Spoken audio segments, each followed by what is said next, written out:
Lève-toi, sois éclairé, car ta lumière arrive, et la gloire de l'Éternel se lève sur toi. Voici, les ténèbres couvrent la terre, et l'obscurité les peuples. Mais sur toi l'Éternel se lève, sur toi sa gloire apparaît. Des nations marchent à ta lumière, et des rois à la clarté de tes rayons.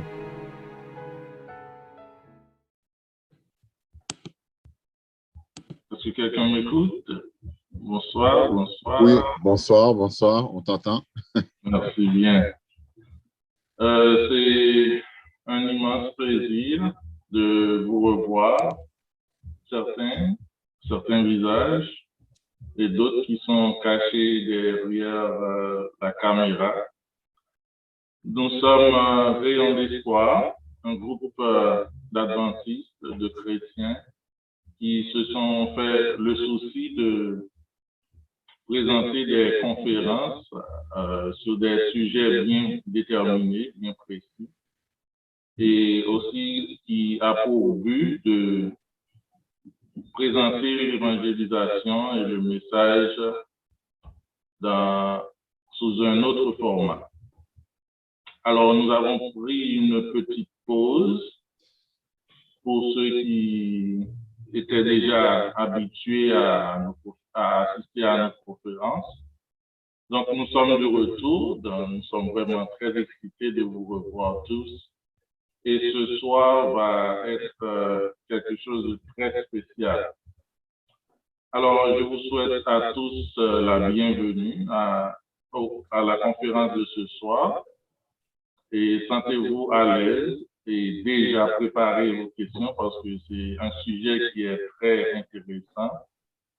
Et nous, pour commencer, nous allons prier. Fermons les yeux.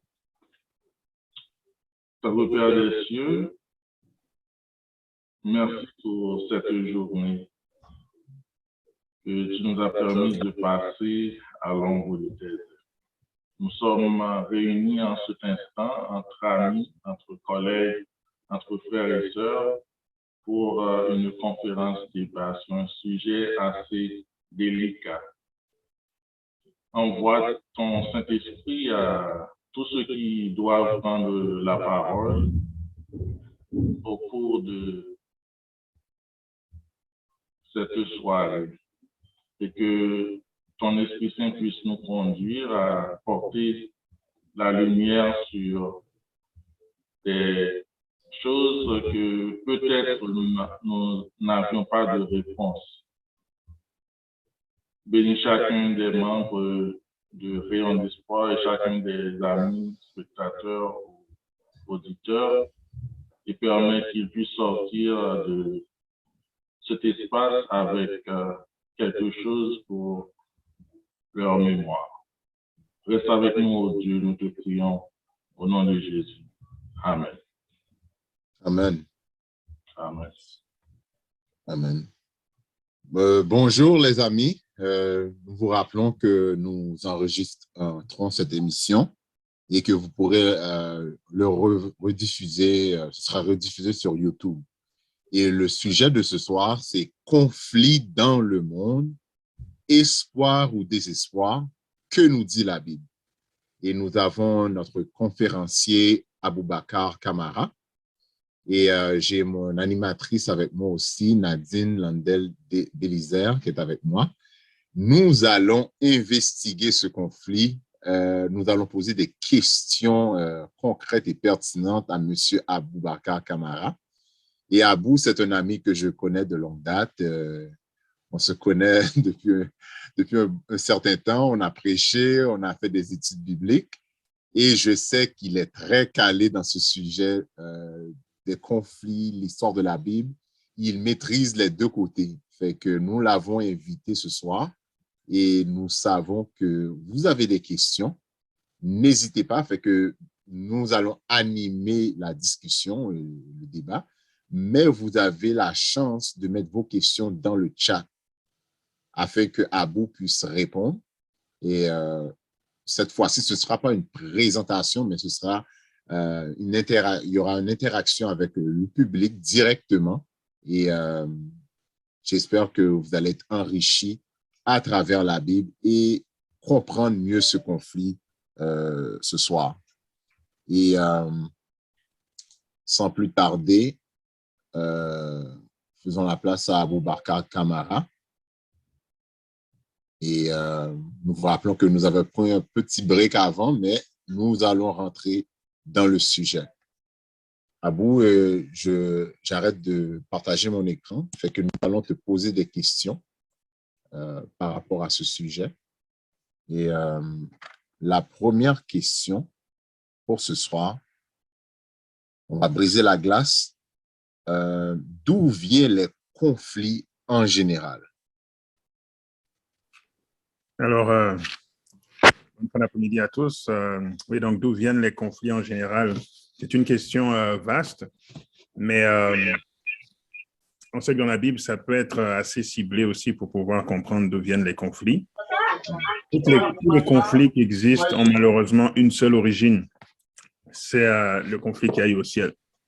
Donc, on n'aurait pas eu de conflit si ça n'avait pas éclaté au ciel, n'est-ce pas? En tant que chrétiens, nous savons que nous sommes la création de Dieu. Il avait des plans de paix pour nous. Il avait des plans de vie éternelle pour nous. Le conflit, la guerre, ça n'a jamais fait partie de ses plans. Mais à cause de la guerre qui a éclaté dans le ciel, eh bien, malheureusement, nous en avons les répercussions ici sur Terre. Donc, ça, c'est décrit dans le livre d'Apocalypse. On parle de la guerre entre Jésus-Christ et Lucifer, entre Michael et le dragon. Dans Apocalypse chapitre 12, à partir du verset 7, c'est écrit qu'il y eut guerre dans le ciel et Michel et ses anges combattirent contre le dragon. Et le dragon et ses anges combattirent, mais ils ne furent pas les plus forts. Et leur place ne fut plus trouvée dans le ciel. Donc, le conflit qui a éclaté ici au ciel est le début de tout conflit. Et parfois, on philosophe beaucoup aussi avec ce texte en disant, bon, c'était une guerre d'idées. Oui, c'est vrai qu'il y avait une guerre d'idées, mais ce qui est décrit spécifiquement ici dans les versets 7 et 8, c'était vraiment un conflit physique. À un moment donné, il y a une guerre physique comme ce qui se passe en Ukraine en ce moment. Et le dragon et ses anges ont été expulsés du ciel. Ils ont perdu cette guerre.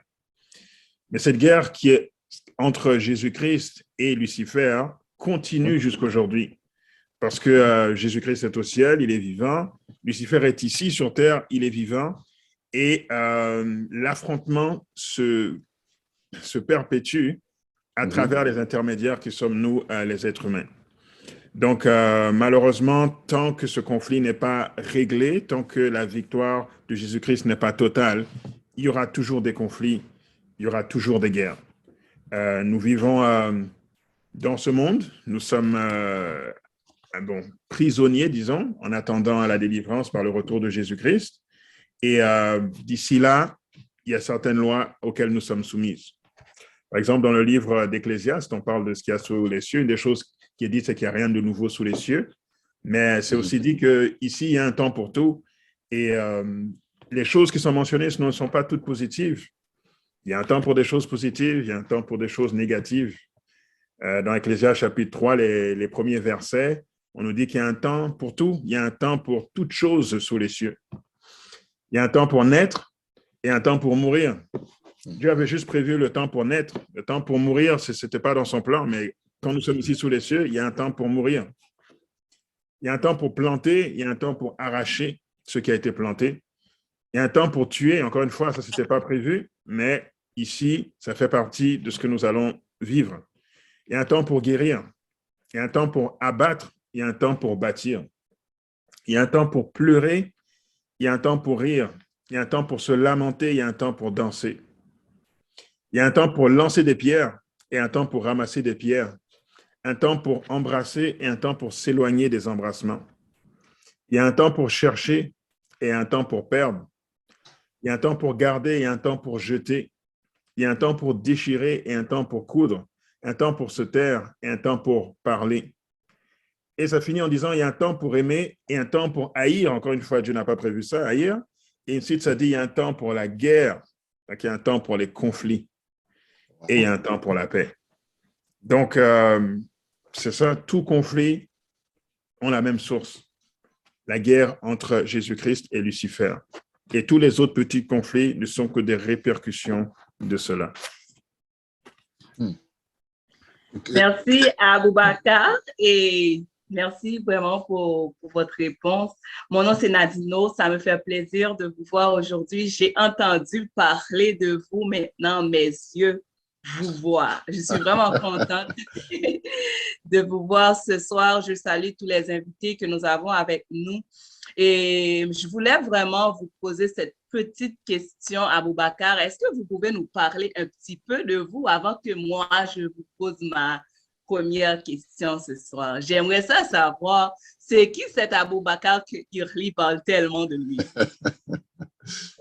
OK, donc oui, alors brièvement, je suis, donc, bon, juste par mon nom, ouais, je suis d'origine africaine, je suis d'origine de Guinée. Et je suis au Québec depuis quelque temps maintenant. Je suis devenu adventiste du 7e jour parce que j'étais musulman, j'étais dans un muséum musulman. Et en acceptant la vérité, j'ai commencé à étudier la Bible avec d'autres jeunes à l'époque qui cherchaient à mieux comprendre la Bible, dont Irli, il y avait Karine Pierre-Louis, il y avait même Kate Lazare que je vois sur le groupe ce soir. Il y avait plusieurs jeunes à l'époque qui cherchaient à en savoir plus. Et nous avons grandi ensemble comme ça. Donc, depuis, je n'ai pas retourné à ma première foi. Je suis vraiment convaincu que la Bible, c'est la parole de Dieu. J'ai fait donc mes études là en comptabilité. J'ai travaillé là-dedans. Ensuite, je me suis lancé dans des affaires en alimentation. Donc là, je fais de l'importation de produits alimentaires d'Europe. Je fais aussi de la fabrication alimentaire, un petit atelier. On fabrique des aliments santé que je vends dans les magasins. Donc, c'est ça que je fais comme occupation. Sinon, je suis ancien dans mon église qui est à South Toukley, ici au Québec. Et je suis marié à Nadia et nous avons 2 enfants. Un garçon qui s'appelle Ézéchiel, qui a 6 ans maintenant, et une fille qui s'appelle Rebecca, qui a 4 ans maintenant. Donc, voici en gros comment je me présenterai là,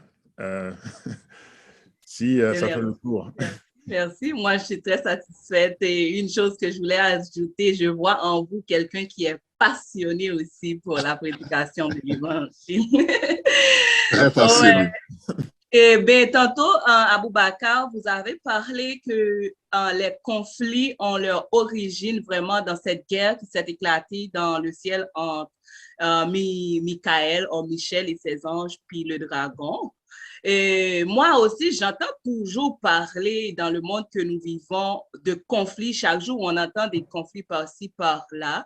Il y a même des cours qui s'appellent gestion de conflits qu'on donne à l'université. Moi, je vous demanderais si vous pouvez nous énumérer quelques types de conflits ce soir, s'il vous plaît. On ne va pas énumérer tous les conflits qui existent, mais est-ce que vous pouvez juste nous énumérer juste quelques-uns des types de conflits? Oui, c'est ça. Malheureusement, les conflits, il y en a de toute nature et ça commence toujours dans la famille. Lorsque Adam et Ève ont péché, n'est-ce pas, le conflit a commencé entre eux. Au début, Ève était chair de ma chair, os de mes os, ce produit magnifique que tu m'as donné, Seigneur. Et après avoir mangé le fruit, c'est la femme que tu as mis à côté de moi, n'est-ce pas? Donc, le conflit a commencé là, dans la famille. Et donc, il y a toutes sortes de conflits qui s'élargissent maintenant et qui vont jusqu'à toucher des nations comme ce que l'on voit aujourd'hui. Et en général, si on fouille un peu, on peut voir la plupart du temps, c'est 3 raisons principales qui vont revenir et qui vont générer un conflit entre personnes.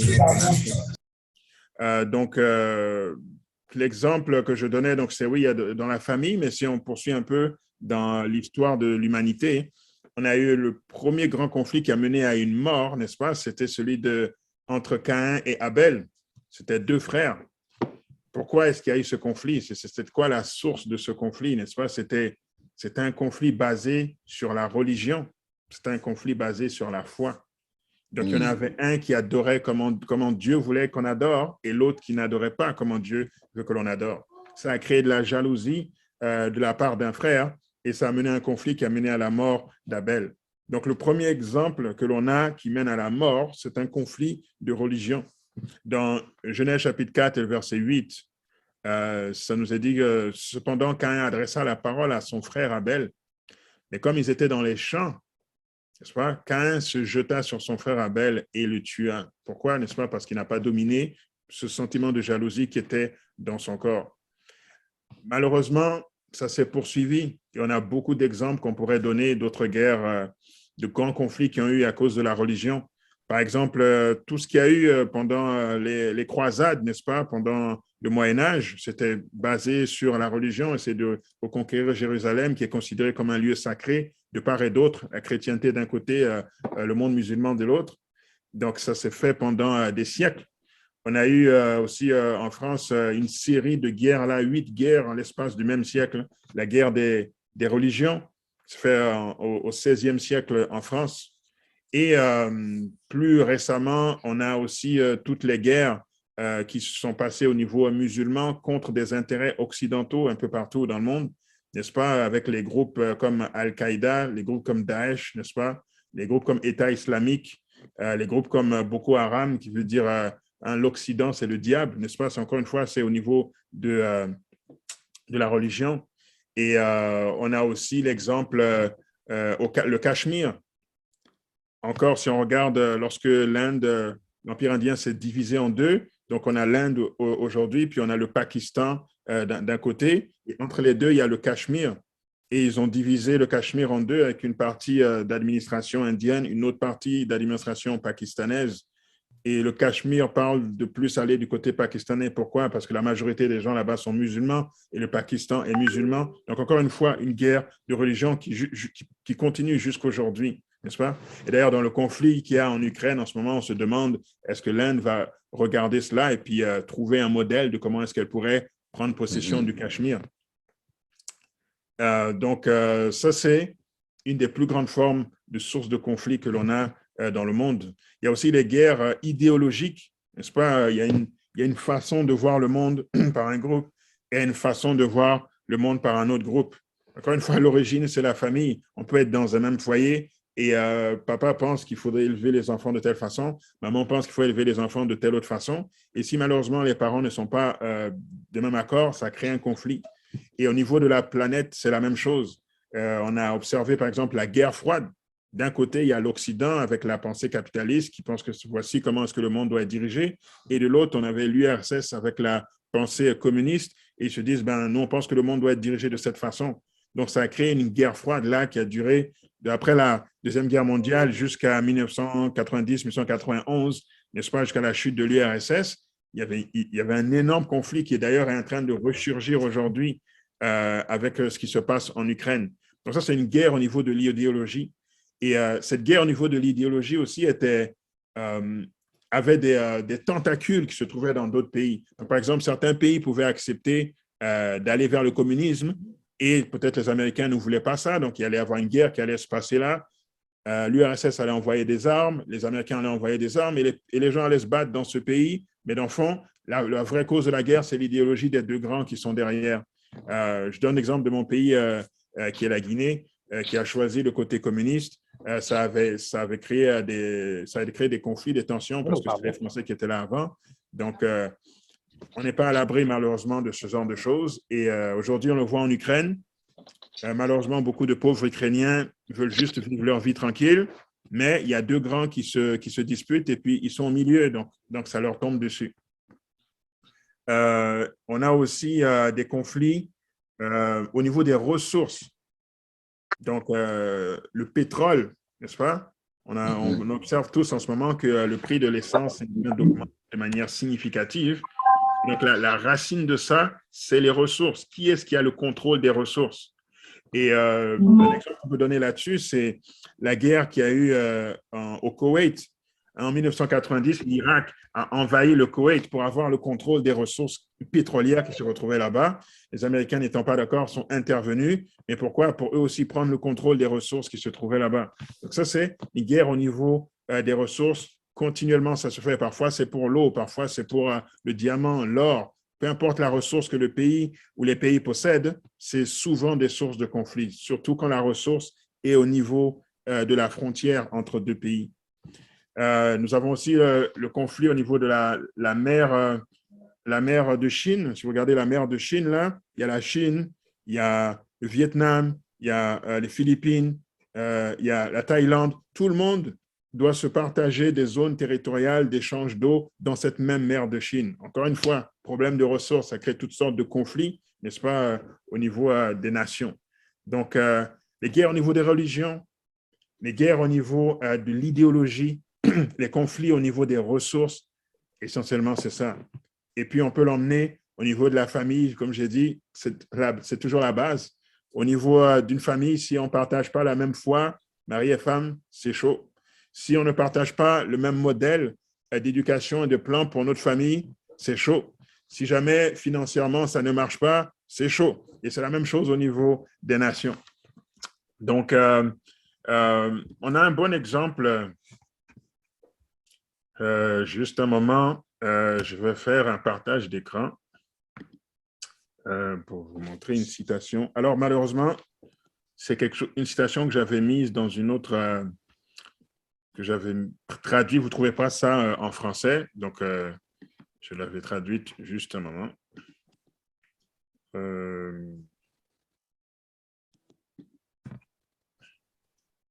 Tu peux partager à vous? Oui, alors okay. Je pense que ça va. Est-ce que c'est bon là? Oui. Oups. Est-ce qu'on voit la citation?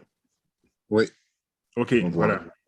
C'est écrit ici, donc c'est dans Ellen White qui écrit ça, Manuscript Ulysses, volume 5, page 305, paragraphe 4. Ça dit: en Inde, en Chine et en Russie, et dans les villes d'Amérique, des milliers d'hommes et de femmes meurent de faim. Donc, encore une fois, les ressources, n'est-ce pas? On dit les hommes riches, parce qu'ils ont le pouvoir, contrôlent le marché. Ils achètent à bas prix tout ce qu'ils peuvent obtenir, puis ils revendent à des prix très élevés. Cela signifie la famine pour les classes les plus pauvres et entraînera une guerre civile. Donc, ici, l'inspiration nous donne la vraie raison du conflit. Ce sont les ressources. Il y a un abus de contrôle des ressources au niveau des plus riches qui crée une révolte chez les plus pauvres. C'est quelque chose semblable à la Révolution française. Et les pays qui sont mentionnés ici, Inde, Chine et Russie, sont les pays qui sont très intéressants à observer aujourd'hui, avec notamment la Russie qui attaque l'Ukraine, mais qui est alliée de la Chine et alliée de l'Inde. Donc, si jamais on est confus en regardant les nouvelles pour savoir qu'est-ce qui se passe vraiment, oui, il y a le côté idéologique, mais aussi le côté des ressources qui nous a été révélé. Donc, voilà, ce que je voulais emmener sur cet aspect-là. Merci, Abou, pour l'élaboration des différents conflits. Et la prochaine question est: pourquoi, malgré des initiatives pour la paix, des traités de paix, ça et là, il n'y a pas de véritable paix, du au moins la paix n'est pas durable? Fait que, est-ce que tu peux répondre à cette question? Oui, nous voulons tous la paix, n'est-ce pas? Nous voulons que la paix soit durable. Mais malheureusement, un peu comme des élections, on a des promesses et puis on a souvent des déceptions. On a une partie qui est réalisée, une autre partie qui n'est pas réalisée. On n'arrive jamais à la pleine satisfaction. C'est quelque chose qui va perdurer. Aussi longtemps que Jésus n'est pas revenu sur terre, nous ne pourrons pas avoir cette paix totale ici sur terre. Il y aura toujours un conflit. Pourquoi? Parce que le problème se trouve au niveau du cœur des hommes. Le problème se trouve au niveau du péché. Et à cause de tant que le péché persiste, il y aura toujours des conflits. Il y aura toujours quelqu'un qui veut imposer son idéologie. Il y aura toujours quelqu'un qui veut avoir la meilleure religion. Il y aura toujours quelqu'un qui veut avoir le contrôle des ressources. C'est dans la nature de l'homme. Donc, c'est impossible d'avoir une paix tout à fait durable. Dans la Bible, par exemple, dans le livre des Juges, on parle de temps de guerre et de temps de paix. Et on remarque que souvent, les enfants de Dieu sont en paix, les choses se passent bien. Et puis, à un moment donné, un conflit se passe Dieu envoie un juge, le juge rétablit tout, puis il y a un temps de paix. Puis un conflit, puis un temps de paix, puis un conflit, mais il n'y a jamais une paix qui perdure toujours. Et dans toute l'histoire d'Israël, c'est la même chose. Par contre, il y a des périodes qui nous sont données qui sont intéressantes. Par exemple, c'est dans Juge 3 qu'on trouve ça. Juge 3, verset 11, on nous dit que le pays fut en repos pendant 40 ans. Et Othniel, fils de Kenaz, mourut. Othniel qui avait été l'un des juges. Et dans Juge chapitre 3, toujours 3, mais au verset 30, on dit « En ce jour, Moab fut humilié sous la main d'Israël et le pays fut en repos pendant 80 ans. » Wow. Donc ça, c'est des va-et-vient que l'on trouve dans le livre des juges. Le pays est en repos pendant 40 ans, puis conflit. Le pays est en repos pendant 80 ans, puis un conflit. Et si vous regardez aujourd'hui dans l'histoire des nations modernes, c'est la même chose. Vous n'avez jamais une période vous n'avez pas avoir des périodes de 40 ans, mais vous n'avez jamais une période qui dépasse 80 ans et qu'il n'y a pas de conflit majeur. Ça n'arrive jamais. Donc, on regarde, et on prend l'exemple des États-Unis. Ils ont eu leur guerre d'indépendance, n'est-ce pas, à la fin des années 1700. Quarantaine d'années plus tard, guerre de sécession. Quarantaine d'années plus tard, Deuxième Guerre mondiale. Et là, on n'est pas arrivé aux 80 ans plus tard, la guerre éclate en Ukraine. Il y a toujours quelque chose qui arrive avant que cette période s'écoule. Donc, malheureusement, sur cette terre, il ne faut pas s'attendre à cette longue période de paix. Lorsque Jésus est venu sur terre, il a travaillé très fort pour que son royaume puisse s'installer sur terre. Mais il a fait d'une manière que les gens ne s'y attendaient pas. On sait que ses disciples voulaient qu'il installe un royaume ici, sur terre, qu'il monte une armée pour battre les Romains et puis installer une paix durable. Mais ce n'est pas ce que Jésus a fait, n'est-ce pas? Donc, je regardais dans le livre Jésus-Christ, elle parle de cela, elle parle de cela. Je lis ici Jésus-Christ, page 506, c'est le paragraphe 1. Ça dit, Jésus vivait sous un gouvernement corrompu et tyrannique. On voyait partout des abus criants, des extorsions, de l'intolérance, d'horribles cruautés. Cependant, le Sauveur ne tenta aucune réforme politique. Il n'attaqua pas les abus nationaux. Il ne condamna pas les ennemis de sa nation. Il ne s'ingéra pas dans les affaires de l'autorité et de l'administration du pouvoir en exercice. Celui qui est notre modèle se tint à l'écart des gouvernements terrestres, non qu'il fût indifférent aux maux des hommes, mais parce que le remède ne résidait pas uniquement dans des mesures humaines et externes. Pour réussir, il convient d'atteindre les individus et de régénérer les cœurs. Donc, je savais que c'est là que ça se passe, le point central. Et tant que cela n'est pas fait, il y aura toujours des conflits. Donc, voilà pourquoi on ne peut qu'observer des cycles en attendant que Jésus revienne. Pourquoi aussi la Bible parle d'un temps de paix et sûreté? Et nous invitons aussi aux auditeurs de poser des questions. Si vous voulez poser des questions, c'est le moment, pendant que nous posons des questions à Abou, de profiter de lui poser des questions aussi. Vous pouvez ouvrir votre micro et poser votre question. Abou, tu peux continuer. Ben, j'ai encore une autre question pour vous, Aboubacar, et je pense que vous l'avez répondu, mais je tiens quand même à reposer cette question plus clairement.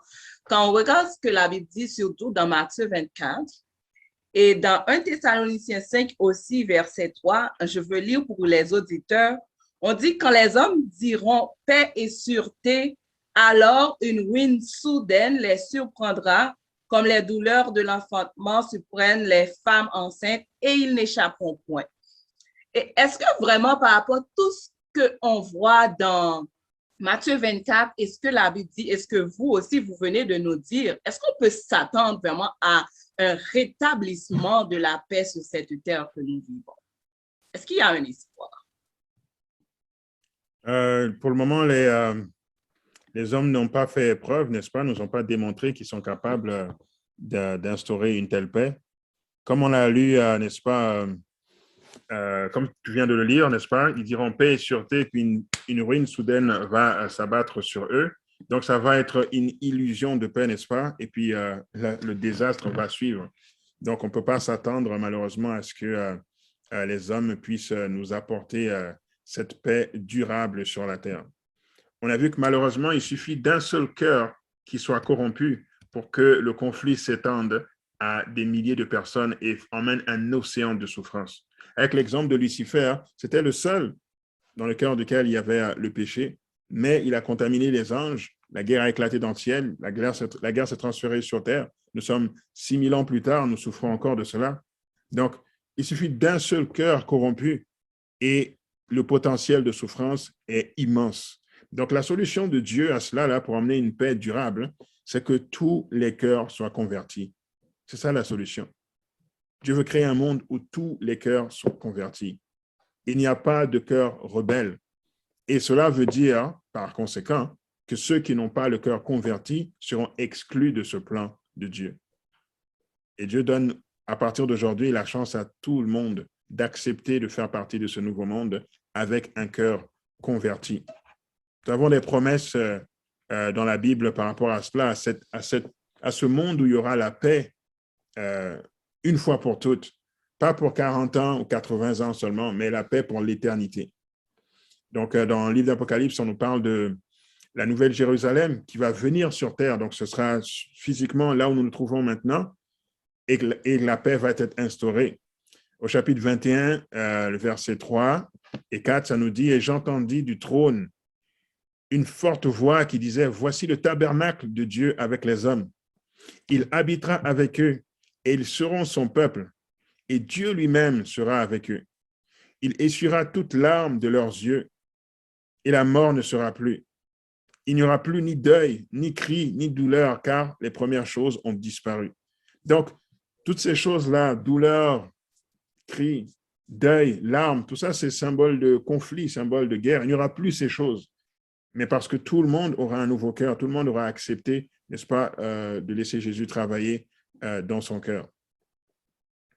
Dans Apocalypse 22, on nous parle de ceux qui seront malheureusement exclus de cela.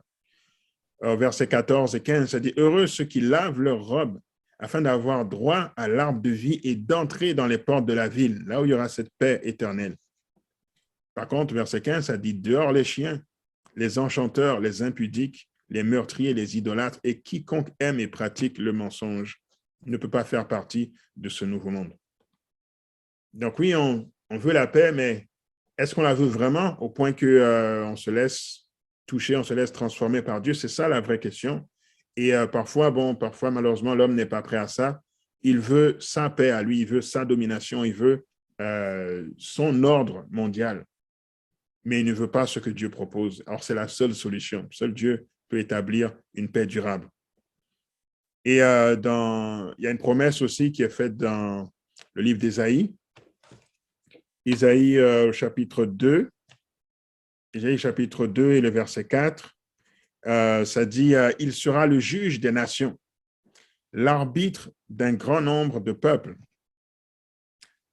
De leurs glaives, ils forgeront des royaux et de leurs lances des serpes.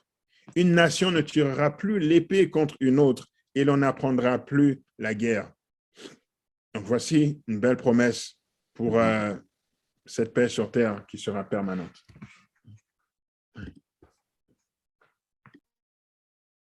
S'il n'y a pas d'autres questions des auditeurs, je vais poser une autre question. Fait que Abou, avec qu'est-ce que tu viens de lire dans Ésaïe 2, il n'y aura plus de guerre. Comment garder l'espoir quand tout autour de nous, les choses vont de mal en pire? Quand la Bible elle-même nous décrit un tableau sombre de la fin des temps. Ouais, comment garder l'espoir avec ce que l'on voit? Et puis un tableau sombre, oui, parce que malheureusement, ça ne va pas aller mieux, pendant un moment en tout cas, avant que Jésus ne revienne mettre de l'ordre dans tout cela. Alors, comment avoir de l'espoir au milieu de tout ça? Je pense que la première chose, c'est que les gens peuvent écouter le programme de votre ministère qui s'appelle Rayon d'espoir, non? Donc, je pense que c'est votre mission. Gloire à Dieu. Espoir aux gens, n'est-ce pas, au milieu de tout cela. Donc, on doit se nourrir de choses qui donnent l'espérance. C'est la première chose. On doit vraiment contempler ce qui nous donne l'espérance. Parce qu'autour de nous, malheureusement, ce n'est pas toujours très joyeux. On doit aussi comprendre qu'est-ce que tout cela signifie. Parce que oui, on est perturbé. Je me rappelle, en 2019, les jeunes étaient en train de préparer un programme d'un programme de jeunesse pour l'année 2020. Et ils avaient le titre, c'était Vision 2020. Donc, c'était un beau jeu de mots. Et ils avaient pris un verset, je pense, 2 Chroniques 20, verset 20, pour encore montrer 2020, pour qu'on puisse avoir, il prévoit une sorte de belles choses, n'est-ce pas, pour cette conférence. Mais la réalité, c'est qu'en 2020 est venu, et puis avec la COVID, on s'est rendu compte que personne n'avait une vision 2020, personne n'a vu ça venir, n'est-ce pas? Ça a surpris tout le monde. Et depuis, ça enchaîne. On a eu la COVID qui a bouleversé le monde, n'est-ce pas? On a vu des mesures gouvernementales, des mesures sanitaires qu'on n'avait jamais vues auparavant, d'une ampleur qu'on n'avait jamais vue auparavant. 2021, on est venu avec les vaccins, on a vu un côté coercitif du gouvernement qu'on n'avait jamais vu avant. Et à peine on essaye de sortir de ça, parce qu'on n'est pas tout à fait sorti de ça, il y a encore des choses qui sont en place. 2022, la guerre éclate en Europe, on a des répercussions pour le moment au niveau de l'essence, on aura d'autres probablement au niveau de la nourriture, parce que la Russie et l'Ukraine sont des garde-manger de l'Europe au niveau du blé notamment. Qu'est-ce qui va suivre? 2022, 2023, etc. Quand on regarde le rythme, même les gens non-croyants se disent, mais où va le monde, n'est-ce pas? Donc, c'est effectivement difficile de garder l'espoir juste en voyant cela. Mais nous, on doit se rappeler qu'est-ce que tout cela signifie. Parce que la sœur a dit tantôt, toutes ces choses étaient déjà mentionnées dans Matthieu chapitre 24. Mais qu'est-ce que Jésus dit après dans Matthieu 24? C'est quoi la conclusion de tout cela? Et dans Matthieu 24, verset 14, la conclusion, c'est cette bonne nouvelle du royaume sera prêchée dans le monde entier pour servir de témoignage à toutes les nations, alors viendra la fin. Donc, la conclusion de tout cela, c'est que je reviens, c'est que Jésus revient. C'est ça la conclusion. Donc, on doit voir, oui, d'un côté, c'est triste tout ce qui se passe, mais de l'autre, Jésus revient. Ça veut dire que Jésus revient. Donc, c'est une énorme espérance. Donc, c'est la solution à tout qui est proche. C'est juste que ça va être un peu dur avant d'arriver à la solution finale. Donc, la première chose, c'est se dire, qu'est-ce que ça signifie? Ça signifie Jésus revient, ça signifie le message va aller partout. Et l'autre chose aussi, c'est au niveau du temps. Oui, il va y avoir ces moments difficiles, mais nous avons la promesse que ces temps vont être courts. Dieu ne va pas étirer sur des décennies et des décennies des périodes aussi tragiques de l'histoire humaine. Donc, nous rentrons dans cette période, mais Dieu nous a promis, ça va être court. Ça va être un sprint, pas un marathon. Donc, prenez votre souffle, courez votre sprint, et après, c'est fini. Donc, vous n'avez pas besoin de faire des plans pour vous, vos enfants, vos petits-enfants, on va tous passer autant de troubles. Non, c'est pas comme ça. Quand ça vient, une génération prend ça et c'est fini, Jésus revient. Donc ça, pour moi, ça donne énormément d'espoir que ça ne va pas être long. Il faut juste tenir bon le peu de temps que ça va être là. Dans Matthieu 24, verset 22, ça dit ceci que « Et si ces jours n'étaient abrégés, personne ne serait sauvé. Mais à cause des élus, ces jours seront abrégés. » Donc, il va tenir cela court. L'autre chose aussi qui nous permet d'avoir espoir, c'est de comprendre donc, où est-ce que nous allons nous situer au niveau de tous ces conflits. Dans le livre d'Apocalypse, il y a une promesse qui est faite. Apocalypse chapitre 7 et le verset 2 et 3. Apocalypse chapitre 7 et le verset 2 et 3. Ça dit, et je vis un autre ange qui montait du côté du soleil levant et qui tenait le sceau du Dieu vivant. Il cria d'une voix forte aux 4 anges à qui il avait donné de faire du mal à la terre et à la mer. Et il dit, ne faites point de mal à la terre, ni à la mer, ni aux arbres, jusqu'à ce que nous ayons marqué du sceau les serviteurs de notre Dieu. Donc là, il y a une grande promesse parce que ce qui est dit, c'est que il ne va pas y avoir de mal qui va être fait, n'est-ce pas, à la terre, aux arbres, etc., jusqu'à ce que le sceau de Dieu soit sur le front de ses serviteurs. En d'autres mots, ça veut dire, si je lâche les sceaux, les plaies maintenant, je vais faire mal à mes serviteurs. Mais si je les scelle, ils vont être protégés des plaies. Donc, ça veut dire que nous, on va être protégés là. Amen. Donc, notre seul souci là, c'est de recevoir le sceau. On va recevoir le sceau, mais on sera protégé du mal qui va arriver sur terre. Donc, ça ne nous regarde pas, en quelque sorte. Ce qui est important, c'est de se préparer pour recevoir le sceau. Oui, il va y avoir un petit temps de trouble, il va y avoir la loi du dimanche et tout, mais ça n'a rien à voir avec les plaies. Les plaies, c'est autre chose, c'est un autre niveau là. Mais pour ces choses-là, nous serons protégés. Donc, voici la promesse. Accrochons-nous à cela. Ce sera court, nous serons protégés et Jésus revient. Voici comment on peut vraiment avoir de l'espoir au milieu de ce qui se passe. Je lis, je pensais à une citation. Conseil à l'Église. Oui, conseil à l'Église. Alors, je vais faire un autre partage d'écran. Je pense que ce serait bien de lire ça. Conseil à l'Église. OK. Alors, est-ce qu'on voit la citation? Oui, on voit la citation. OK. C'est écrit ici, « Le Seigneur m'a montré maintes fois qu'il est contraire à la Bible de faire des provisions pour subvenir à nos besoins temporels pendant le temps de trouble. Je vis que si les saints mettaient de côté des vivres chez eux ou dans les champs pour ce moment-là, alors que l'épée, la famine et la peste séviraient dans le pays, ces vivres leur seraient enlevés par la violence et des étrangers moissonneraient leurs champs. » Donc, en d'autres mots, tous ces gens-là qui investissent des millions de dollars là, pour avoir des réserves de nourriture à 100 mètres sous terre, là, ça ne sert à rien. C'est ça que cette citation est en train de dire. C'est alors qu'il faudra mettre toute notre confiance en Dieu. Donc, le but là de ce que nous vivons maintenant, le but de toutes nos épreuves, le but de nos marches chrétiennes, c'est d'arriver à ce moment-là où on pourra avoir 100% confiance en Dieu. C'est la seule chose qui doit nous préoccuper.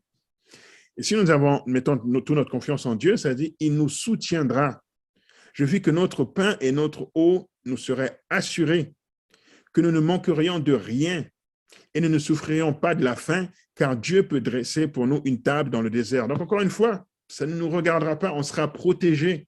On a juste besoin d'avoir confiance en Dieu et d'avoir le sceau. Après, là, ce sera malheureusement le problème de ceux qui n'ont pas choisi Dieu. Ce ne sera pas notre problème. Si c'est nécessaire, il enverrait des corbeaux pour nous nourrir, comme autrefois pour Élie, où il ferait pleuvoir de la manne du ciel, comme pour les Israélites au désert. Les maisons et les champs seront inutiles aux saints pendant le temps de trouble, car ils devront fuir une populace en fureur, et en ce moment-là, ils ne pourront vendre leurs possessions pour faire avancer le règne de Dieu. Il me fut montré que c'était la volonté de Dieu que les saints se débarrassent avant le temps de trouble de tout ce qui pourrait les gêner et qu'ils fassent alliance avec Dieu par le sacrifice. S'ils placent sur l'autel ce qu'ils possèdent et cherchent sérieusement à connaître leurs devoirs envers Dieu, il leur enseignera quand et comment disposer de ces choses. Ils seront alors dégagés de tout au temps de trouble.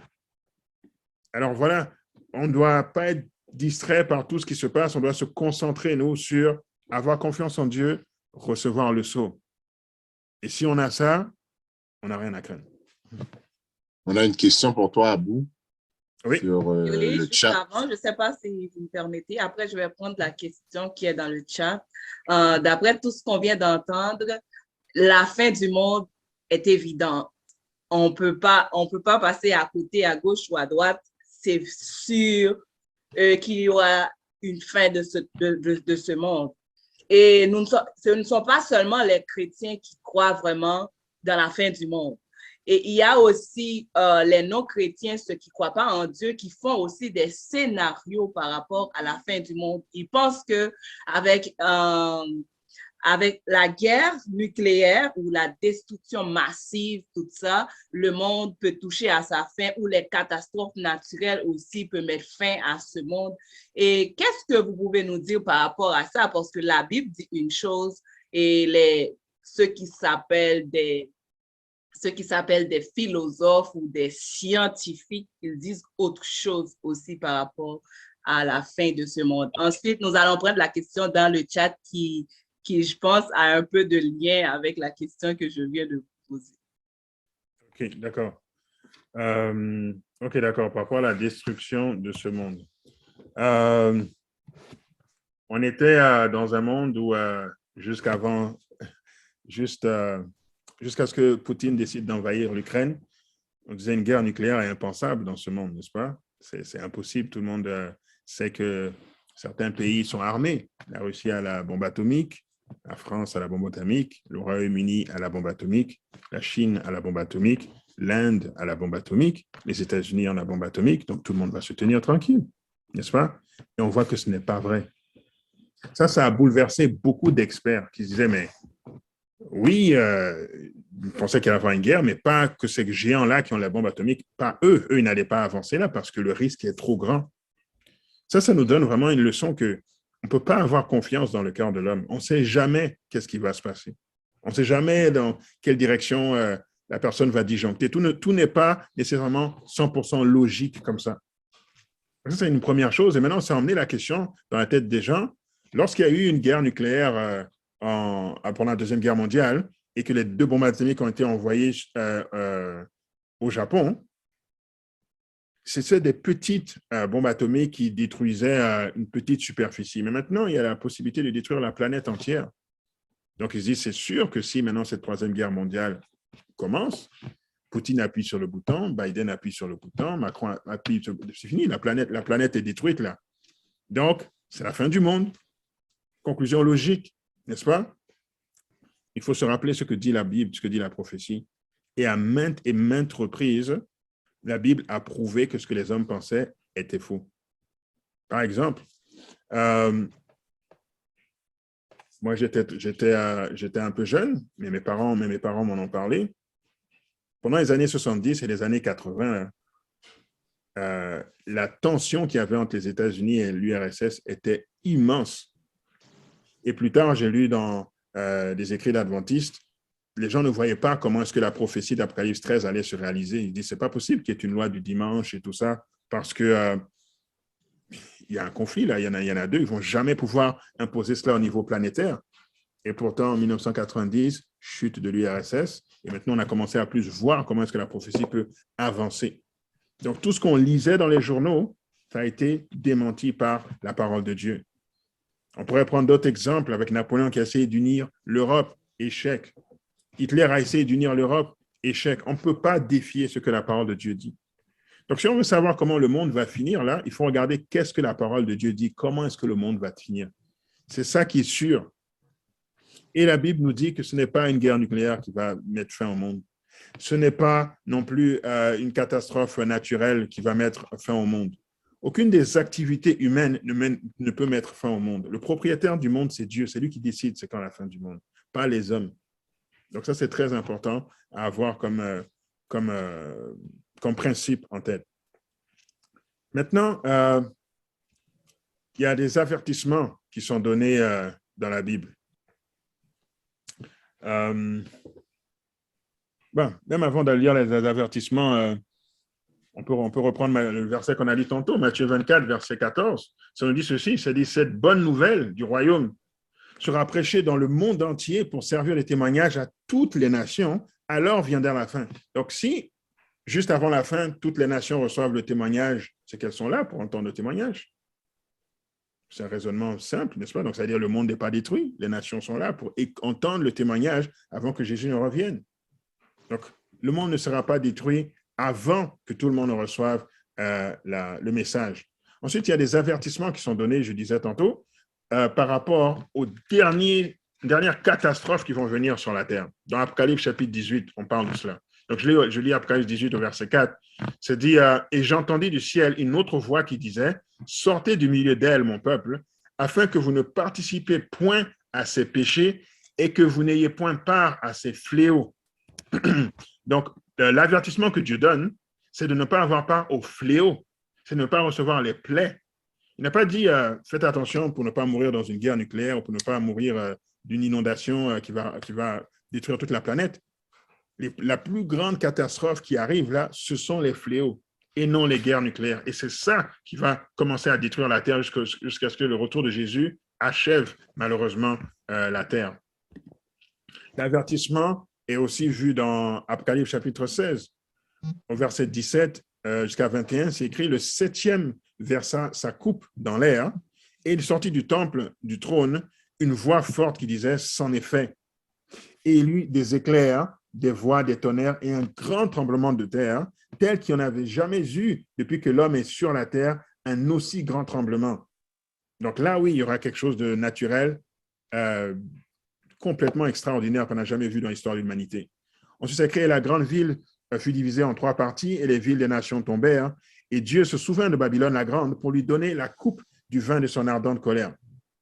Et au verset 20, on dit: et toutes les îles s'enfuirent et les montagnes ne furent pas retrouvées. Donc là, oui, il y a un bouleversement naturel énorme, de quoi détruire, n'est-ce pas, la planète. Les îles, il y a beaucoup de pays qui sont des îles. On dit les îles s'enfuirent. Et au verset 21, ça dit: et une grosse grêle dont les grêlons pesaient 1 talent tomba du ciel sur les hommes, et les hommes blasphémèrent Dieu à cause du fléau de la grêle, parce que ce fléau était très grand. Donc voici ce qui va détruire la terre.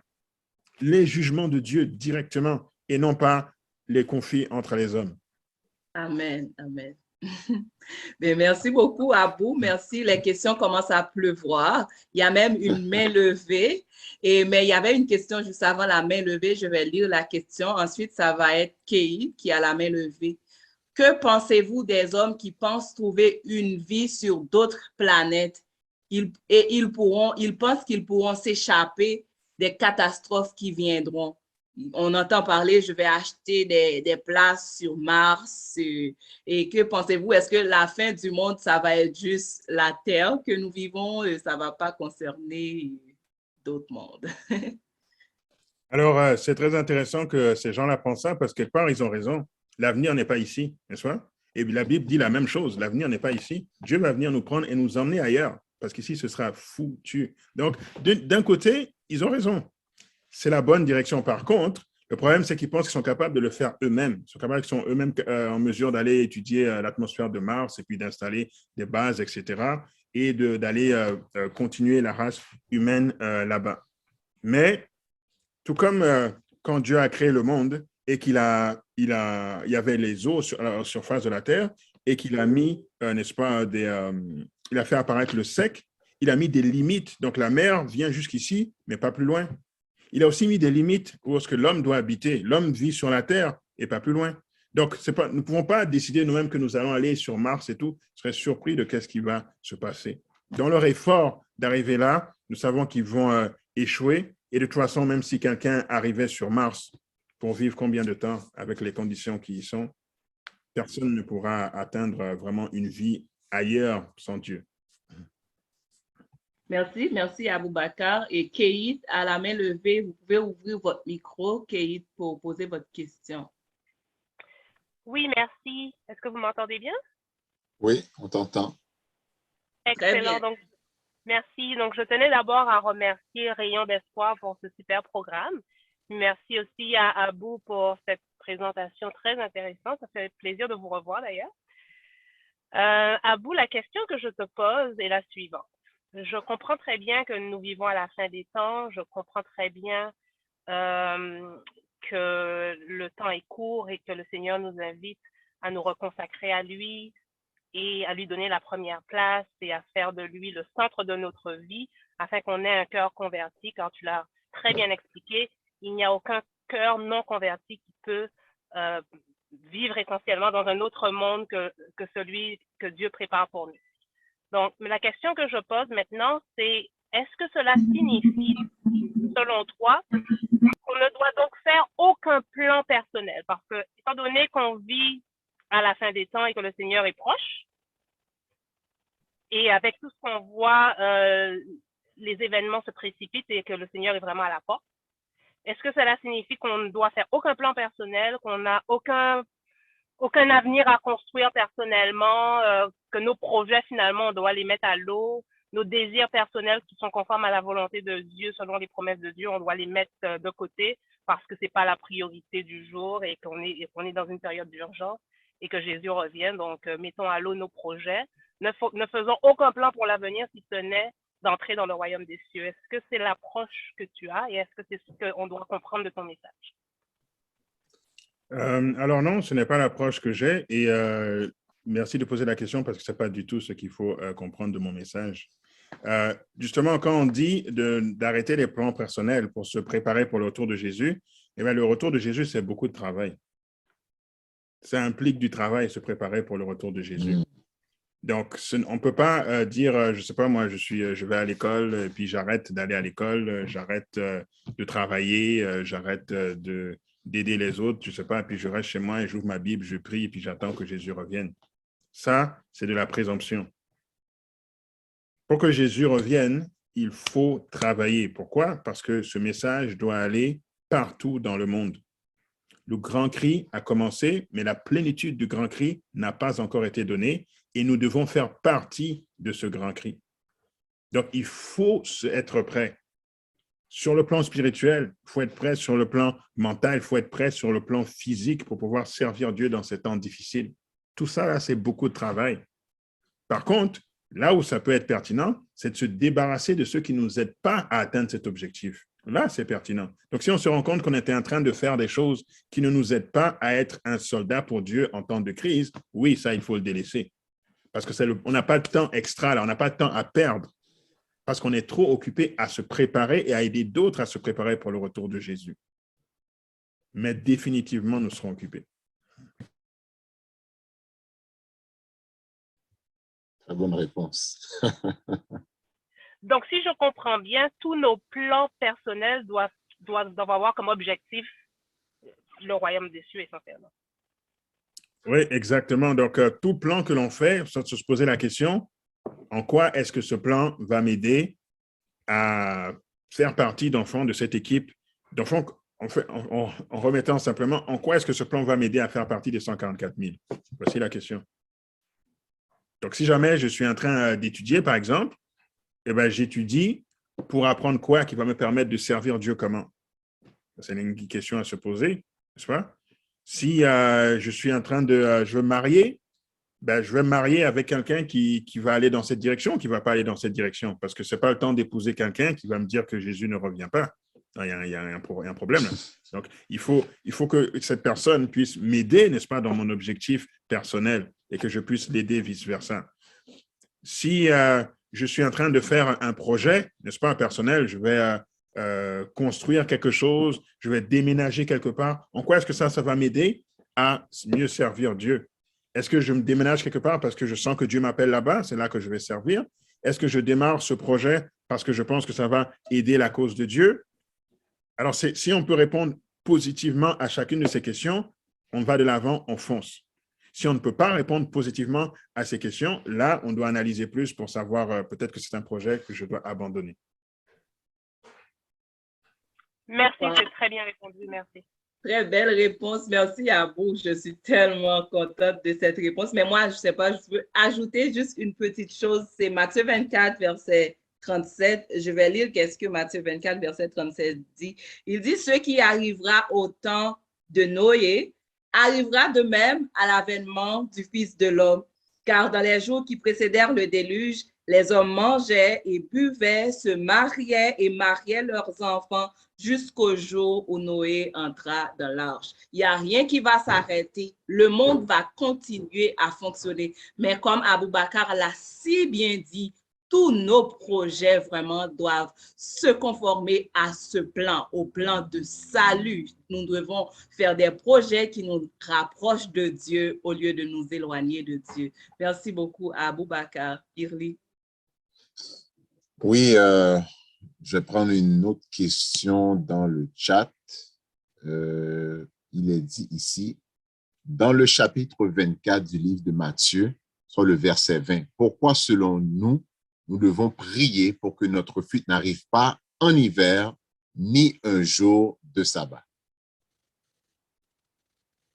OK. Pourquoi est-ce que nous devons prier pour que notre fuite n'arrive pas en hiver, ni un jour de sabbat? Alors, la fuite est due à quoi? Elle est due à la persécution. Donc, ça veut dire que ce seront des temps difficiles. On sait que le problème d'acheter et vendre, là, ça va être sérieux. On ne pourra pas facilement acheter ou vendre, ou on ne pourra même ni acheter ni vendre à un certain moment. Donc, dans ces conditions difficiles, si on doit fuir une ville ou un village pour aller se retrouver dans les montagnes, dans la forêt, etc., eh ben, c'est une question super pratique. Tu ne veux pas prendre tes effets et puis ton enfant de 3 ans au dos là et courir à moins 40 pour aller te cacher quelque part dans les bois. C'est aussi simple que ça. C'est que Jésus prie pour que votre fuite se passe harmonieusement, pratiquement, que vous n'ayez pas à courir à la dernière minute. Aussi, il y a un autre aspect qu'il faut voir ici dans cette promesse. Priez, oui, pour que votre fuite n'arrive pas en hiver ni un jour de sabbat. Oui, c'est pour prier pour que je n'apprenne pas la mauvaise nouvelle qu'ils viennent me chercher et nous sommes le 10 février là, il fait moins 40 dehors, c'est là que je dois fuir. Donc, je prie pour que les circonstances n'arrivent pas comme ça. Mais Jésus est aussi en train de dire à travers ça, priez pour discerner les temps, pour fuir au bon moment. Est-ce que vous comprenez? Donc, si j'étudie, je prie, j'étudie la Bible, je cherche la volonté de Dieu et que la persécution arrive, eh bien, je peux être là au 15 juin et Dieu me dit, tu dois être parti d'ici là avant la fin du mois d'août.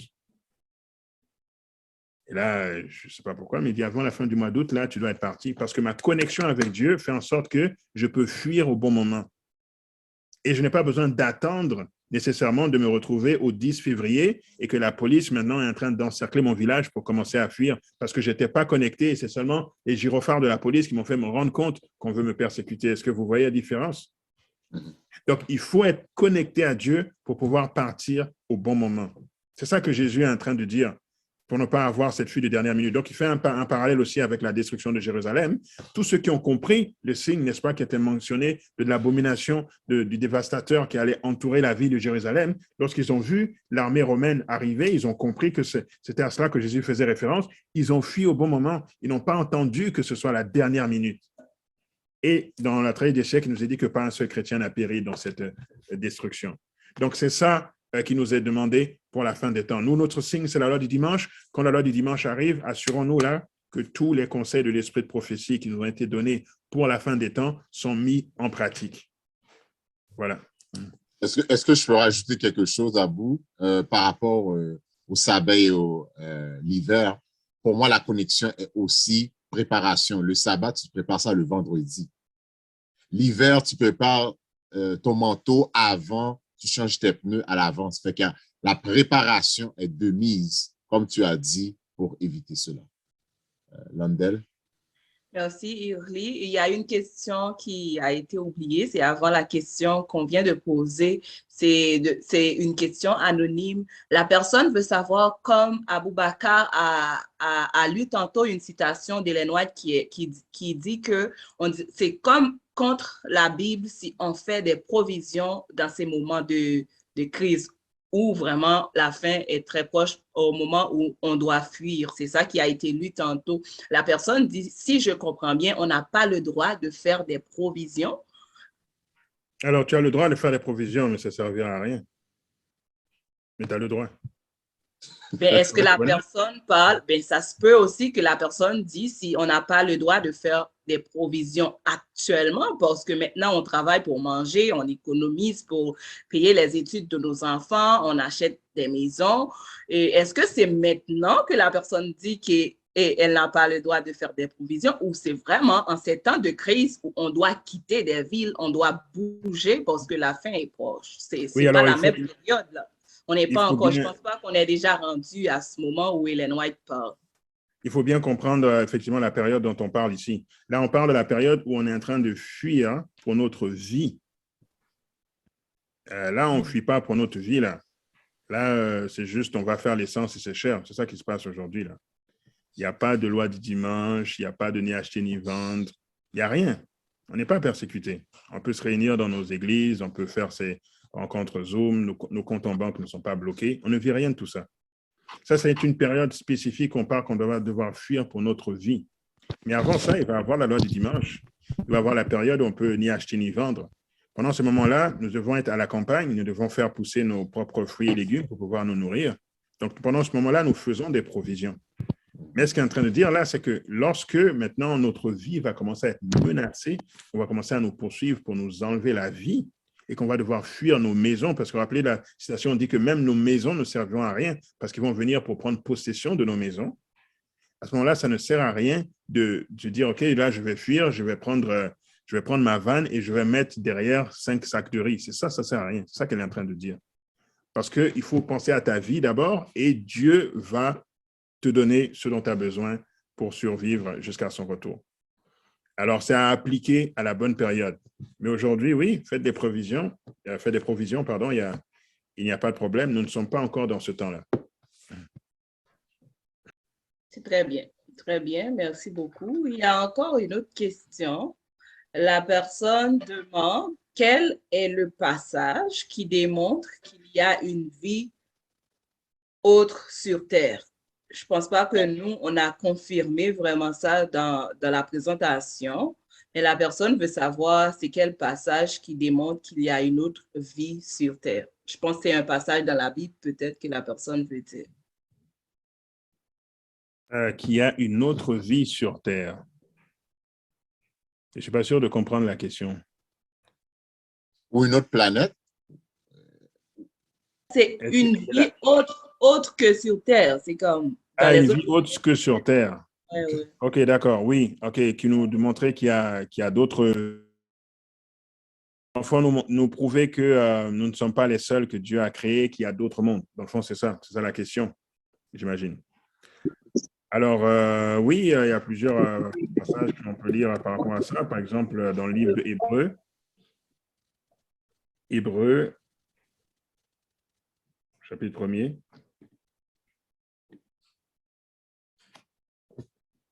Hébreux, chapitre 1er. Donc, si vous lisez la version King James, par exemple, c'est écrit, donc là, je lis en Louis II, mais c'est écrit après avoir autrefois, à plusieurs reprises et de plusieurs manières, parlé à nos pères par les prophètes, Dieu, dans ces derniers temps, nous a parlé par le Fils qu'il a établi héritier de toutes choses, par lequel il a aussi créé le monde. Ici, c'est traduit le monde, mais dans d'autres versions, c'est traduit les mondes au pluriel. Donc, il y a plusieurs mondes que Dieu a créés, pas seulement le nôtre.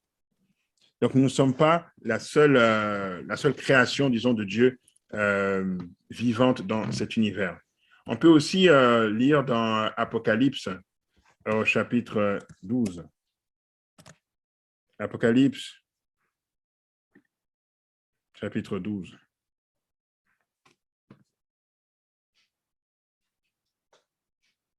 Donc, c'est écrit, lorsqu'il y a eu donc cette guerre dans le ciel, c'est écrit à partir de verset 10, c'est écrit « J'entendis du ciel une voix forte qui disait « Maintenant, le salut est arrivé, la puissance et le règne de notre Dieu et l'autorité de son Christ, car il a été précipité l'accusateur de nos frères, celui qui accusait devant notre Dieu jour et nuit. Ils l'ont vaincu à cause du sang de l'agneau et à cause de la parole du témoignage, et ils n'ont pas aimé leur vie jusqu'à craindre la mort. C'est pourquoi réjouissez-vous, cieux, et vous qui habitez dans les cieux. » Donc, il y a des habitants là-bas dans les cieux, n'est-ce pas? Ce n'est pas juste nous. Ensuite, ça dit malheur à la terre et à la mer. Donc, ça, c'est nous maintenant. Car le diable est descendu vers vous, animé d'une grande colère, sachant qu'il a peu de temps. Donc, la Bible parle des habitants qui sont dans les cieux et elle parle de nous. Elle fait un contraste. Ceux qui sont en haut peuvent se réjouir, ceux qui sont en bas, malheureusement, ce n'est pas encore le temps de se réjouir. Donc, voici les passages qui montrent bibliquement qu'il y a d'autres vies ailleurs que sur la terre.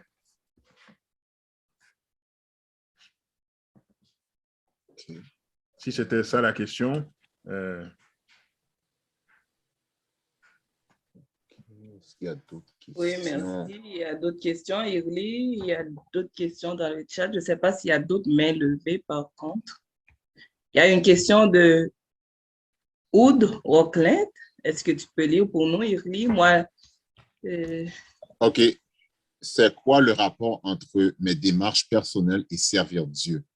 Je ne comprends pas les explications. Si le Créateur a un plan pour l'univers, j'imagine qu'il va faire tout pour réaliser son plan. En quoi le plan d'un humain pécheur limité peut aider à un plan d'un Créateur illimité? Est-ce que tu comprends la question, Abou? OK. OK, juste un instant. Ça me fait penser à une citation là. OK. Et je peux vous faire lire là qui peut répondre à cette question. En attendant, je vais relire la question. La personne dit, c'est quoi le rapport entre mes démarches personnelles et servir Dieu? Je ne comprends pas les explications. Si le Créateur a un plan pour l'univers, j'imagine qu'il va faire tout pour réaliser son plan. En quoi le plan d'un humain pécheur limité peut aider à un plan d'un Créateur illimité? OK. Voici une citation qui se trouve dans Message choisi, volume 2, page 417 et le paragraphe 4. Ça dit « Présentez tous vos plans à Dieu avec jeûne. » Donc là, on ne parle pas de plans où je me lève et puis je décide de faire ce que je veux là.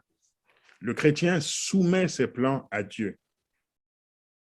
Donc, si on soumet nos plans à Dieu, Dieu va les faire rentrer dans son grand plan. Et c'est comme ça que notre plan humain collabore avec le plan divin. N'est-ce pas? Présentez tous vos plans à Dieu avec jeûne, humiliant votre âme devant le Seigneur Jésus et remettant entre ses mains votre avenir. Sa promesse est sûre, il dirigera vos pas. Encore une fois, collaboration ici de l'humain et du divin. Il est infini en ressources. Le Saint d'Israël qui connaît par leur nom tous les as du ciel et les maintient dans leur position, vous prend individuellement sous sa garde. Donc, c'est une question de rentrer dans la collaboration avec Dieu pour le plan qu'il a pour nous, qui est aussi, fait partie aussi du plan qu'il a pour cette planète. Mais si nous faisons des plans individuels sans inclure Dieu là-dedans, c'est sûr que nous ne rentrons pas dans le plan de Dieu. Donc, voilà comment il faut approcher la chose pour s'assurer qu'il n'y a pas de déphasage entre ce que nous voulons faire personnellement et ce que Dieu veut.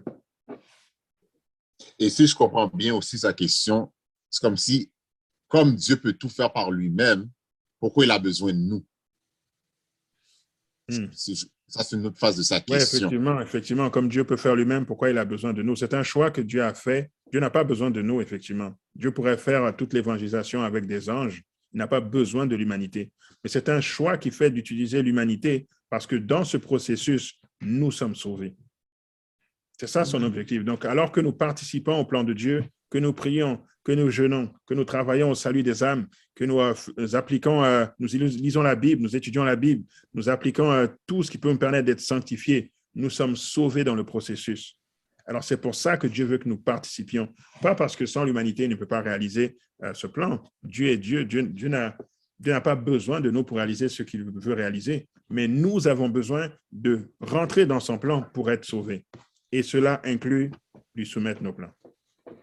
Merci beaucoup, Aboubakar. Je suis très, très d'accord avec toi. Ben, la question vraiment a cet aspect comme le rôle de l'humain vraiment dans le salut des âmes ou du moins dans la fin de ce monde.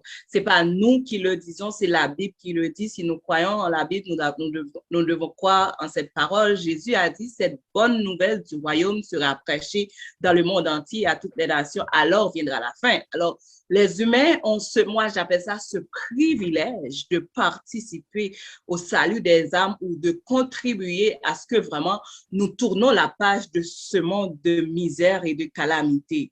Dieu n'a pas besoin de nous. Il a dit les pierres peuvent crier, les pierres peuvent prêcher l'évangile, les anges sans péché peuvent venir sur terre et évangéliser le monde. Mais non, il nous a choisis pour l'aider, pour nous associer avec lui vraiment, la victoire va être plus belle, je pense, si les humains participent dans cette œuvre. Parce que l'œuvre de Dieu, c'est pour nous, c'est pour notre bien. C'est pour ça aussi qu'il a choisi Jésus, qui s'est fait homme pour mourir à notre place. Il pourrait choisir comme un ange ou Jésus pourrait descendre sur terre sans passer par un humain. Mais non, il ne l'a pas fait comme ça. Je pense que c'est pour notre bonheur, notre gloire. Il y a une autre question de la part d'un invité. On dit que, est-ce que la Bible mentionne le nombre spécifique de personnes qui vont être sauvées à Aboubakar? Je vous ai entendu parler des 144 000 tantôt. Je ne sais pas si c'est ça qui a suscité cette question, mais est-ce que vraiment la Bible mentionne un nombre spécifique de personnes, de gens qui vont être sauvés? Si je peux ajouter un truc juste avant d'aller avec cette question, qui peut aider à comprendre vraiment la collaboration. Il faut voir la chose comme ceci. Dieu a un dessein.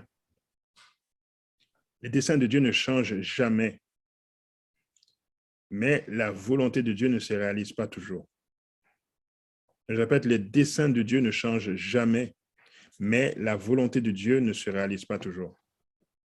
Alors, un exemple pour que vous puissiez comprendre ça, c'est si vous prenez exemple l'histoire de Esther. Esther, en se retrouvant dans la cour du roi, avait la possibilité d'aller demander la faveur au roi pour que son peuple ne soit pas persécuté. Mais Mardoché lui a dit, quand elle a hésité, si jamais tu ne le fais pas, n'est-ce pas? Eh bien, toi, tu vas périr, mais Dieu va trouver une autre façon pour que nous soyons sauvés. Ça, c'est le dessein de Dieu. Donc, quand Dieu décide quelque chose, effectivement, notre choix personnel ou pas ne va pas déterminer si ça va se réaliser ou pas. Ça va se réaliser. Ça, c'est le dessein de Dieu. Maintenant, la volonté de Dieu, c'était que Esther aille auprès du roi pour lui demander faveur. Ce qu'elle a fait, mais elle aurait pu choisir de ne pas le faire. Donc, dans ce moment-là, la volonté de Dieu ne se serait pas réalisée, mais son dessein se serait réalisé quand même. Donc, quand on dit que l'on doit soumettre nos plans à Dieu, et puis comment est-ce que nos plans humains limités peuvent s'harmoniser avec le plan divin illimité, et bien, dans le fond, c'est ça, c'est que Dieu a un dessein, il a un scénario, là, comme d'un script qu'il a écrit, et là, il fait son casting, et il te demande quel rôle est-ce que tu es prêt à jouer. Mais si tu dis non, quelqu'un d'autre va prendre ce rôle, mais le film va se faire quand même. Alors, la question, c'est, est-ce que nous acceptons le rôle que Dieu nous propose pour son scénario? Parce que c'est déjà décidé, là, le budget est là, ça va sortir telle date, tout est là. C'est juste, est-ce que tu acceptes le rôle?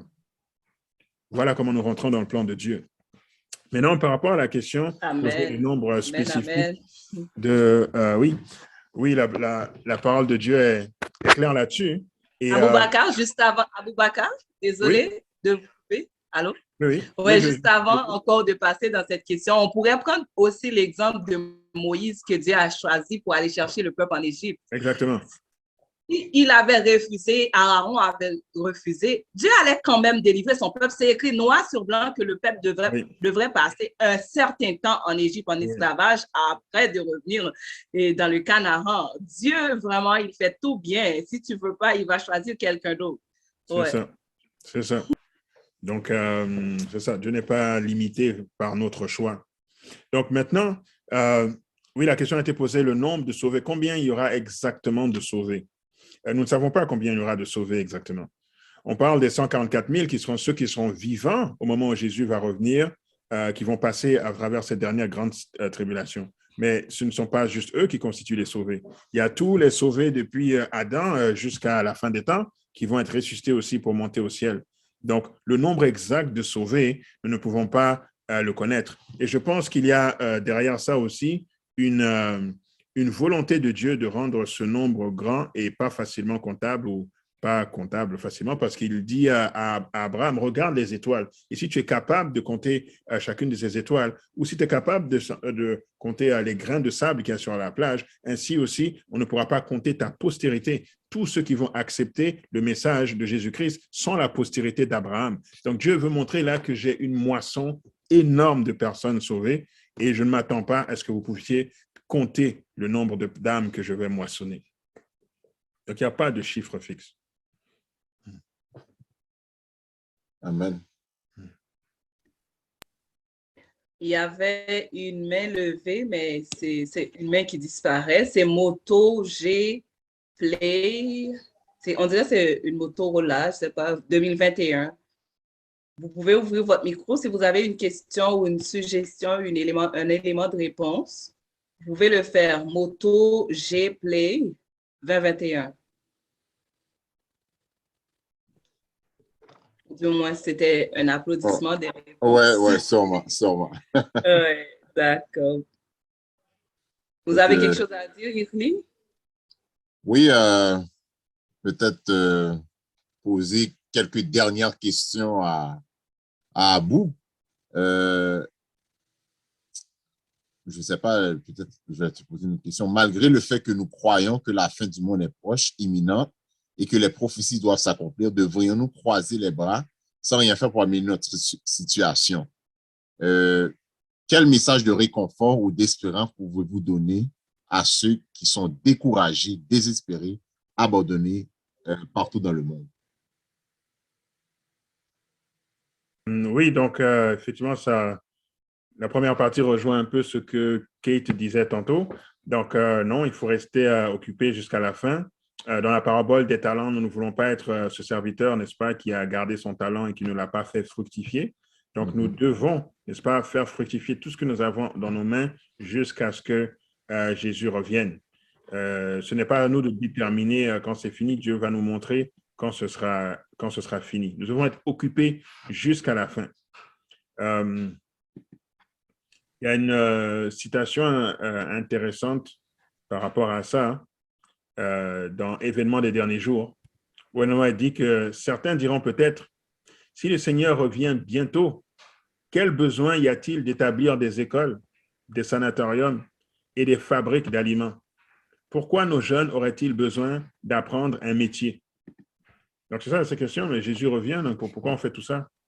Et elle répond, elle dit, le souhait du Seigneur, c'est que nous ne cessions d'améliorer les talents dont il nous a gratifiés. Constant progrès.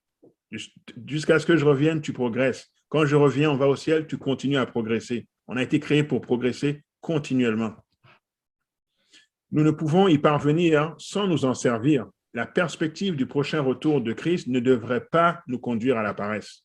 Au contraire, elle devrait nous pousser à faire tout notre possible pour le bien de l'humanité. Donc, il faut être encore plus actif. Bon, c'est ça.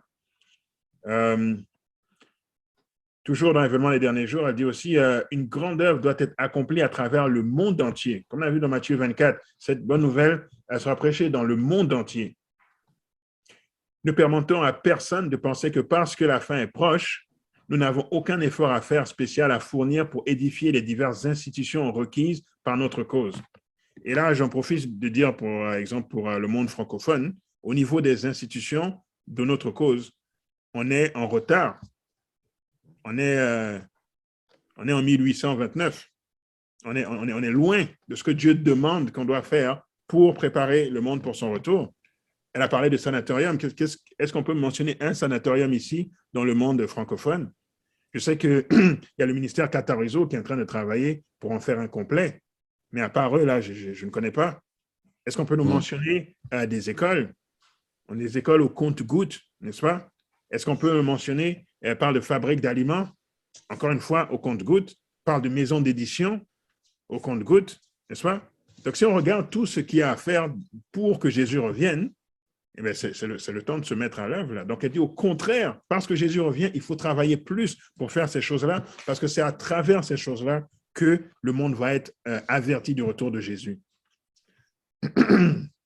Quand il y a eu la grande dépression aux États-Unis, puis qu'il y a eu la Deuxième Guerre mondiale, le monde aux États-Unis était bouleversé, le monde entier était bouleversé.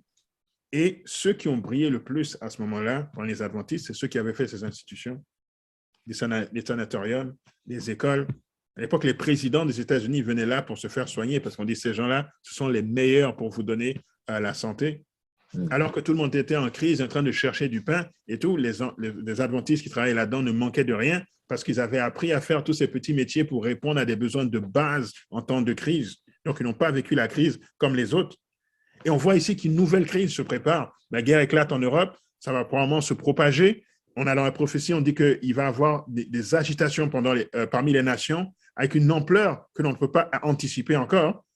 Et le meilleur moyen d'être prêt pour cela, c'est de faire tout ce travail. Parce que les gens vont être en détresse et nous allons venir avec la solution. Et c'est comme ça qu'on va faire rentrer des âmes par milliers, par millions, avec l'aide du Saint-Esprit dans l'Église. Donc, on est loin, les amis, de ce que l'on doit faire pour être prêt pour le retour de Jésus. L'activité est là. Bon, je pense que je m'excite trop, donc peut-être je vais continuer la citation. Amen. Alors, tu veux lire. Donc, l'autre partie dit, lorsque le Seigneur nous ordonnera de ne plus faire d'efforts pour construire des lieux de réunion et établir des écoles, des sanatoriums et des maisons d'édition, alors le moment sera venu pour nous de nous croiser les bras et de laisser le Seigneur terminer son œuvre. Quelle œuvre? Destruction à travers les 7 plaies. Mais maintenant, l'opportunité nous est donnée de montrer notre zèle pour Dieu et notre amour de l'humanité. Donc, nous ne sommes pas encore arrivés au moment où Dieu nous a dit « Arrêtez, ça ne sert à rien, les âmes ne vont plus accepter le message. » Maintenant, on parlait, Irly, tu parlais dans le deuxième volet d'espoir, n'est-ce pas? Oui, Aboubacar, je vais poser cette dernière question. Je vais faire un rappel, ou du moins reprendre la question de Irly. On arrive presque à la fin du programme. Et nos invités, si vous voulez, vous pouvez continuer à poser encore des questions dans le chat. Mais de notre côté, nous arrivons presque à l'épuisement de toutes nos questions. La dernière question, par rapport à tout ce qu'on vient de dire, Aboubacar, quel message de réconfort ou d'espérance pouvez-vous donner à ceux qui sont découragés, désespérés et abandonnés des conflits par-ci, par-là? À la maison, c'est à l'église. Si ce n'est pas à l'église, c'est au travail. Si ce n'est pas au travail, c'est dans la télévision ou dans la radio qu'on entend des coups de guerre, tout ça. C'est quoi le message de réconfort que vous pouvez nous donner ce soir à tous nos invités qui nous écoutent et à ceux-là aussi qui vont nous écouter en rediffusion? Oui, message d'espoir au milieu de tout ça. C'est vrai qu'à des moments, on peut être découragé, n'est-ce pas? On peut être découragé par l'usure, tout simplement. Le temps passe, il y a des épreuves, on voit ce qui se passe dans le monde, donc on peut avoir des moments de découragement. Ça, c'est normal, je dirais, c'est normal, ça fait partie de la nature humaine. Il y a des moments où on peut se sentir comme ça, un peu comme David qui fuyait, n'est-ce pas, qui fuyait dans le désert, qui fuyait Saül, qui était persécuté. Les moments où David était découragé. Donc, ça fait partie, ce n'est pas la fin de l'espérance lorsqu'on se sent découragé. Ce sont des choses qui arrivent. Il faut patienter, il faut reprendre courage et Dieu va nous montrer des évidences de son amour pour nous qui vont nous redonner courage. Donc, ça, c'est la première chose que je dirais. Ne pas se culpabiliser parce que parfois, on est découragé, mais de se dire, OK, ben, Seigneur, c'est dur, aide-moi, et puis d'avoir la patience d'attendre d'être revigoré par le Seigneur. Ce sont des choses qui arrivent. Donc, ça, c'est pour le découragement. Par contre, si on est désespéré, ça, ce n'est pas normal. Parce que le désespoir, ça sous-entend une attente qu'on avait placée au mauvais endroit et on a été déçu de ce qui s'est passé. Ça veut dire que peut-être que notre confiance n'est pas vraiment en Dieu. On avait peut-être espoir en d'autres choses. Oui, on disait qu'on croit en Dieu, mais dans le fond, j'avais vraiment espoir que, je ne sais pas moi, tel projet marche. Oui, je disais que j'avais confiance en Dieu, mais dans le fond, je comptais vraiment sur cette promotion-là. Et puis, je me rends compte que c'était ça mon idole. Et lorsque ce que l'on prévoyait n'arrive pas comme on voyait, là, ça crée du désespoir. Mais c'est parce que l'espérance était placée au mauvais endroit. Il n'y a pas de désespoir quand on est accroché à Dieu. Avec Dieu, il y a du découragement, mais il n'y a pas de désespoir. Ça, c'est pas pour les chrétiens. Du moins, ça arrive aux chrétiens, mais ça veut dire qu'ils doivent se recadrer. C'est ça que je veux dire. Donc, même chose, donc le désespoir, l'abandon, tout ça, c'est un peu extrême. On ne devrait pas se retrouver dans des situations comme ça. Il y a une promesse dans la Bible, dans 2 Corinthiens, chapitre 4, et les versets, à partir du verset 7, ça dit « Nous portons ce trésor dans des vases de terre », donc en parlant de notre corps, afin que cette grande puissance soit attribuée à Dieu et non à nous. Nous sommes pressés de toute manière, mais non réduits à l'extrémité. Dans la détresse, mais non dans le désespoir. Encore une fois, comme je disais, le désespoir, ça, c'est pas normal. Persécutés, mais non abandonnés. Encore une fois, on doit se sentir abandonné, ça, c'est pas normal. Abattus, oui, mais non perdus. Portant toujours avec nous dans notre corps la mort de Jésus, afin que la vie de Jésus soit aussi manifestée dans notre corps.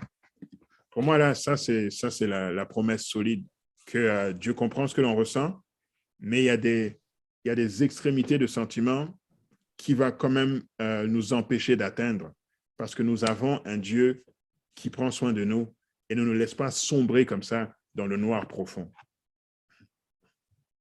Et ceux-là qui ne connaissent même pas Dieu comme nous, Aboubacar, la réponse serait la même? Malheureusement, la réponse ne serait pas la même. Et c'est là où nous avons un message qui va faire toute la différence.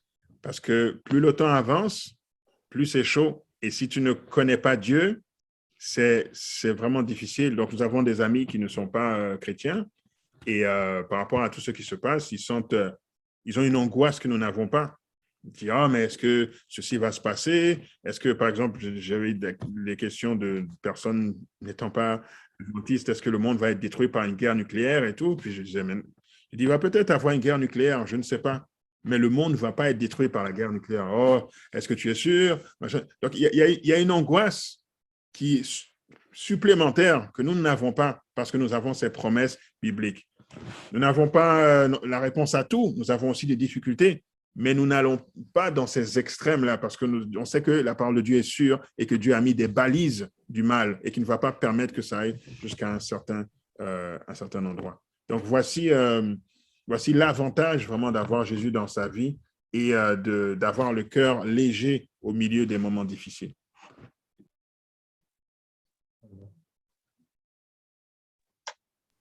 Nous arrivons à la fin de cette série et j'espère qu'il n'y a pas d'autres questions. Moi, j'ai été bénie. J'espère que vous aussi, vous avez été bénis. Nous voulons remercier vraiment de façon particulière le grand Dieu de l'univers qui nous a permis vraiment d'avoir ce moment d'instruction, de formation. Et nous remercions aussi notre ami Aboubacar Kamara. Et il est toujours disponible, j'imagine, pour la cause de Dieu. C'est pour ça qu'on l'a écouté. Il y a des micros ouverts. Oui, s'il vous plaît, fermez les micros. Vraiment, le groupe Rayon d'Espoir n'a pas de mots vraiment pour vous remercier, Aboubacar, pour votre disponibilité. Et nous savons que nous avons beaucoup d'autres choses à apprendre de toi. Et nous savons que vous êtes rempli et ce n'est que juste un petit bout de tout ce que vous avez à nous partager qu'on a appris ce soir. Et pour ceux et celles aussi qui veulent connaître davantage Aboubacar Kamara, nous vous invitons à aller sur YouTube, à taper son nom. Je ne sais pas s'il y a des spécifications puisqu'il y a plusieurs Aboubacar Kamara peut-être, je ne sais pas. Mais vraiment, c'est sûr que vous allez quand même tomber sur notre ami Aboubacar Kamara et vous allez apprendre plus. Il a des messages, il a d'autres formations sur YouTube. Et nous vous remercions vraiment, nous remercions chaque invité de façon particulière et nous vous invitons déjà nous vous demandons vraiment à vous attendre à recevoir une autre invitation du groupe Rayon d'Espoir parce que nous avons aussi une série sur la réforme sanitaire dans le contexte de la fin des temps. Nous allons continuer avec cette série. Nous vous invitons d'avance à vous préparer à attendre notre invitation. Et c'est notre mission. Nous voulons vraiment partager la bonne nouvelle et utiliser tous les moyens nécessaires pour partager cet évangile qui sauve. D'ici là, je vous souhaite une bonne soirée. Nous allons faire une courte prière. Je ne sais pas si Irly veut ajouter quelque chose juste avant la dernière prière. C'est très bien. Oui, merci beaucoup. Il y a une invitée qui nous demande si nous avons un site web. Nous avons notre chaîne YouTube. Vous pouvez aller chercher Rayon d'Espoir. Vous allez trouver d'autres émissions que nous avons faites dans le passé et aussi l'émission de cet après-midi. Et le site web, on travaille dessus très, très fort et ça ne sera pas long, comme disent les Québécois. Nous allons prier. Irly, vous voulez ajouter quelque chose avant la dernière prière? Non, c'était très bien. On a été édifiés. On va finir avec une courte prière. Je vais faire cette prière.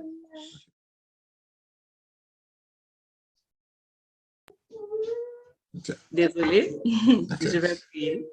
On ferme les yeux. Éternel, notre Père et notre Dieu, nous te louons, nous t'exaltons pour tes bienfaits envers nous. Merci pour ce bon moment que tu nous as permis de passer à tes pieds avec ton serviteur, avec nos amis invités. Merci d'avoir été présent au milieu de nous. Oh Seigneur, tu nous as envoyé plein de conseils et nous te demandons de nous aider à pratiquer ces conseils dans notre vie. Donne-nous de participer à cette œuvre extraordinaire, le salut des âmes. Nous voulons te demander de continuer à assister chaque personne ici présente, de nous aider aussi à inviter d'autres amis pour les prochaines émissions, que les amis invitent des amis, Seigneur, parce que, Seigneur, il a été bon d'être à tes pieds en ce moment. Renvoie-nous avec ta paix, l'onction de ton esprit. Au nom de Jésus-Christ, nous te prions. Amen. Amen. Et merci d'avoir participé à cette présentation et nous vous donnons un prochain rendez-vous sous peu sur les réseaux sociaux et partagez cette présentation qui sera peut-être affichée demain pour que vous pourrez réécouter et donner l'espoir à quelqu'un qui est dans le désespoir. Et merci pour tout et merci à vous d'avoir réservé ce temps-là pour Rayon d'Espoir et continuons à prêcher l'Évangile et à nous préparer. Merci beaucoup. Merci à tous.